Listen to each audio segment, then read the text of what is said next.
श्री स्वामी समर्थ. अनेक वेळा आपल्याला स्वप्न पडत असतात. काही चांगले स्वप्न असतात, काही वाईट स्वप्न असतात. परंतु काही वेळा अत्यंत वाईट स्वप्न आपल्याला पडतात. त्यामुळे मन आपलं अत्यंत निराश आणि दुःखी होतं. त्या स्वप्नामध्ये जे आपल्याला दिसलं तेच आपल्यासोबत घडेल का अशी भीती वाटते.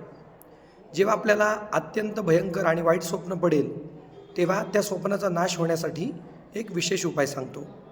ज्या दिवशी आपल्याला असं वाईट स्वप्न पडेल त्या दिवशी सकाळी सर्वप्रथम आपण स्नान करावं, आपल्या जवळच्या शिवमंदिरात जावे, भगवान शंकरांना पाणी दूध अर्पण करावे आणि तुपाचा दिवा लावावा. तिथे बसून आपण शिवकवच वाचन करावे. मंदिरामध्ये जाऊन आपल्याला भगवान शंकरांची पूजा करायला शक्य नाही झाले तर आपण घरामध्ये संकल्प करून विष्णू सहस्रनाम स्तोत्र वाचन किंवा श्रवण करावे. त्याचप्रमाणे गजेंद्र मोक्ष किंवा शिवकवच घरामध्ये बसून वाचन करावे. याने नक्कीच अशुभ स्वप्नाचा परिहार होतो आणि अशुभ स्वप्न शुभ स्वप्नामध्ये परिवर्तन होते आणि आपल्या मनाला शांतता प्राप्त होते. श्री स्वामी समर्थ.